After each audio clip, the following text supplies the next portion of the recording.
Araika amin'ny telopolo mianadahy ireo tanora niatrika ny fifaninanana momba ny famoronana tetikasa mifototra amin'ny toe-karena Maitsimanga avy amin'ireo distrika telo mandrafitra ny faritra Anosy. Araika amin'ny roapolo mianadahy tamin'izy ireo no nanana tetikasa na resy lahatra ireo mpitsara araka ny masotsivana napetraka ka nahazo famatsim-bola folo tapitrisa avy amin'ny alalan'ny fandaharan'asa ny firenena mikambana momba ny fampandrosoana na ny PNUD. Tetikasa maro ireo ao anatin'izay toe-karena manga, toe-karena maitso zay ary misy ny atao hoe innovation anatin'izay tetikasa zay namaly an'izay ireo tanora ireo ary tsodranoan'izy ireo haleo halasa hatavita soa ny tetikasan'ireo fa eo ny faritra ny fanampy amin'ireo mandrakariva ary manaraka ihany koa an'ireo tetikasa.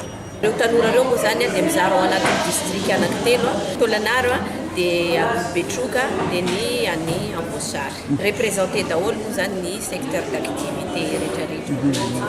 Tetikasa koa dia famadihana ny voanjo ho lasa fetam-boanjo. Inona moa ny antony nahatongana ny safidy izany tetikasa izany?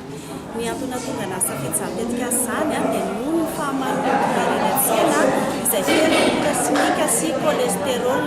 Eo ihany koa ny surproduction ana voanjo aty amin'ny faritra. Toloam-pisaorana voalohany ny PNUD izay mamatsy volo, ao koa ny kara izay niarany salahy aminay amin'ny fahazahoana izao subvention izao.